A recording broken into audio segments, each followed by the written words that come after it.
So not that too long ago, Ixalan was released, and I saw a card called Walk the Plank, which I thought was an absolutely amazing card. It was unconditional or almost unconditional removal for only 2 black, and then I noticed it was a sorcery, and I immediately said, this card isn't going to see any play at all, so why would I bother looking at any further?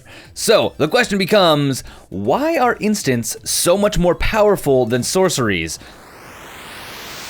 Welcome to GiantMonsterGames. My name is Adrian, and today we are talking about why instances are so powerful and when to actually use them when you're playing the game, because they are such an integral part of Magic, and they're actually the one thing that makes Magic very different than almost every other card game, is the fact that we can play a card, instances in this case, that can respond to something our opponent is doing. Other games such as Hearthstone, Gwent, Yu-Gi-Oh, or even Pokemon don't really have this ability. They have cards like traps that kind of mimic the idea where you can kind of pre-set up something that would trigger to your opponent, but in Magic we have instances, which allows us to choose whether or not we want to respond to what our opponent is doing. So this is extremely powerful, and I want to just kind of go over some things about when we're playing instances and when the best play or best practices are when you're actually using them. So let's take a look at the cards that everyone that plays Magic has probably seen, and that is going to be counter spells. Counter spells, not just the card counter spell, are cards that counter something that your opponent is playing. This is actually one of the most common things you see in other games that they try and set up, where you play a, say, trap card, and then it counters whatever the next spell is played, where in Magic, we get to choose what spells we want to counter so we can evaluate. This is the number one thing that you've probably seen when you play Magic, because every single set produces some kind of counter spell. With counter spells, the big thing about it is you are evaluating on what you can't deal with. So if your opponent plays a little 1/1 creature for 1, you're probably not going to counter it. Why would you need to counter it? But if your opponent's going to be playing something like, I don't know, some big creature, like maybe, let's say, a Wormcoil Engine, which is going to create some serious problems for you because it has Death Touch, so anything you block with it is dying no matter what, and it has Lifelink, so whenever they block or they attack with it, or whenever you block it, or whenever they attack with it, I should say, they're going to be gaining life. So you're going to have to deal with them gaining 6 life every single turn, and then when it dies, it creates an additional 2 tokens that have Death Touch and Lifelink, so it becomes extremely hard to deal with. So countering this is actually a really good option because you can't deal with it as easily. So this is the idea about counter spells. You've probably, again, if you're new to Magic and you don't really know counter spells so much, this is when you want to be doing it. You want to be evaluating whenever your opponent plays a card, what can you not deal with? Or in the case of combo, you need to be deciding on what you need to be stopping when it comes actually into play. So example, Ad Nauseam usually wants to try and get Lotus Bloom into play, so once it becomes off its suspend,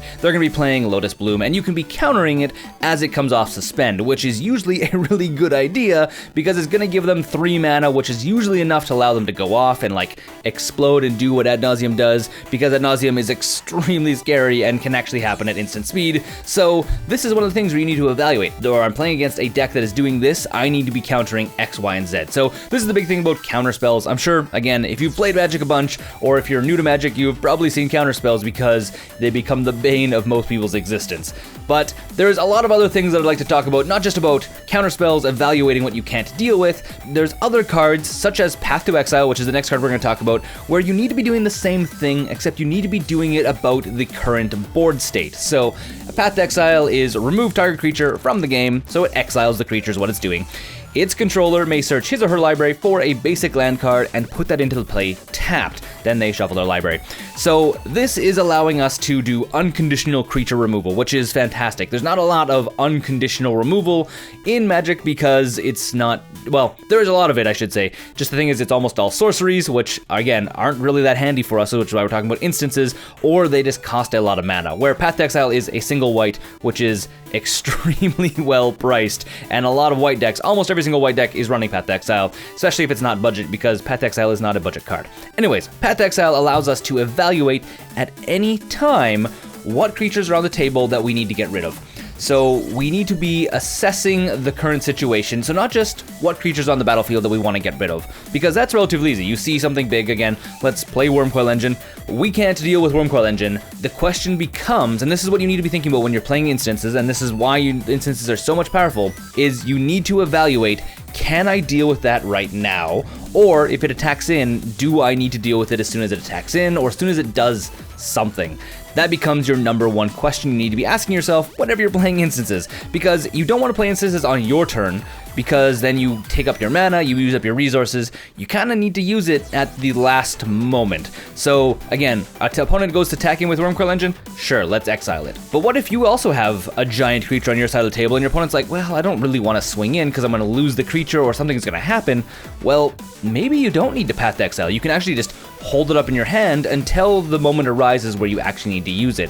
So this is what you need to be looking at with instant spells and why instances are so much more powerful, because if we had a sorcery, say Path to Exile was a sorcery, that means on our turn when we see a threat we need to evaluate and say, okay, well I have to play this because I'm not going to be able to deal with that next turn, versus us being able to deal with that on our opponent's turn.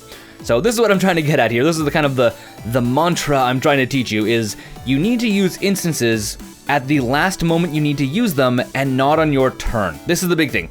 A creature's attacking in or something's about to happen, or in a lot of cases, actually probably the most common case, you do it at the end of your opponent's turn. So right before it comes to your turn, you still have some open mana, you have this card, okay, well, I'm gonna get rid of that creature, saving your mana so it's not gonna be tapping you out next turn.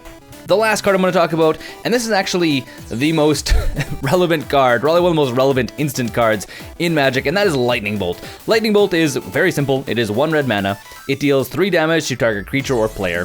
So why is this so relevant? Why do I think this is actually like such an amazingly big card? Well, for starters, it can target creatures and players, and no conditional things on creatures as well. Sometimes you see cards that are like, deal 3 damage to target flying creature, or target non-flying creature, or target something else, where Lightning Bolt literally just 3 damage to anything for 1 mana, which is really, really good value. You don't see creatures out there very often that are 3 1s for 1 mana.